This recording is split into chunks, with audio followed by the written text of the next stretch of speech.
राजीव गांधी की सरकार में अयोध्या के विवादित स्थल का ताला खोला गया था। बाद में इस मुद्दे को भाजपा ने लपक लिया और लाल कृष्ण आडवाणी ने 1990 में सोमनाथ से अयोध्या तक की रथ यात्रा की। इसके बाद अगले 3 दशक तक यह मुद्दा राजनीति की धूरी रहा। इस बीच 6 दिसंबर 1992 को बाबरी मस्जिद का एक गुंबद ढहा दिया गया। इस दौरान वहां लाल कृष्ण आडवाणी, मुरली मनोहर जोशी और उमा भारती जैसे बड़े भाजपा नेता मौजूद थे। लेकिन दिलचस्प बात यह है कि जिस ताले को राजीव गांधी सरकार में खोला गया था, उसे राजीव के नाना यानी भारत के पहले प्रधानमंत्री जवाहरलाल नेहरू ने ही लगवाया था। साल 1949 की बात है। केंद्र में जवाहरलाल नेहरू की सरकार थी। तत्कालीन संयुक्त प्रांत और अब उत्तर प्रदेश के मुख्यमंत्री गोविंद वल्लभ पंत थे। 22-23 दिसंबर की सर्द रात में अचानक अयोध्या स्थित बाबरी मस्जिद में रामलला समेत कई हिंदू देवी देवताओं की मूर्तियां रख दी गई।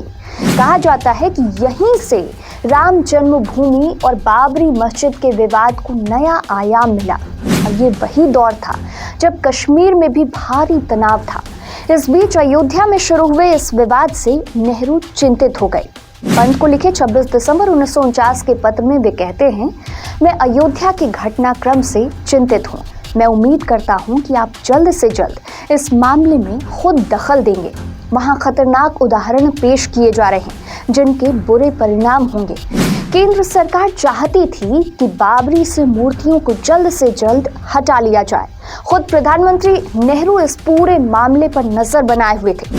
फैजाबाद के जिला मजिस्ट्रेट को तत्कालीन चीफ सेक्रेटरी और इंस्पेक्टर जनरल ऑफ पुलिस ने मस्जिद से मूर्तियों को हटाने का आदेश जारी किया। लेकिन 1930 बैच के आईपीएस और फैजाबाद डीएम के नायर ने आदेश मानने से साफ इनकार कर दिया। नायर ने कहा था कि वह अपने अधिकार क्षेत्र में ऐसा आदेश नहीं लागू कर सकते क्योंकि इससे बेगुनाह जिंदगियों को तकलीफ होगी। उन्होंने सांप्रदायिक दंगा होने की आशंका व्यक्त की। बताया जाता है कि नायर ने नेहरू के निर्देशों की भी अनदेखी कर दी। इसके बाद नायर पर कार्रवाई करते हुए फैजाबाद डीएम के पद से उन्हें हटा दिया गया।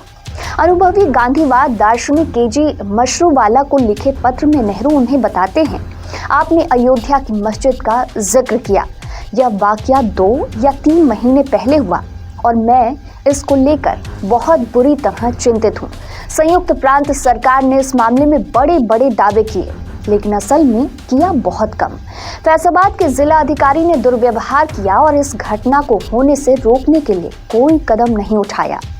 1952 में नायर ने सेवा से रिटायरमेंट ले लिया।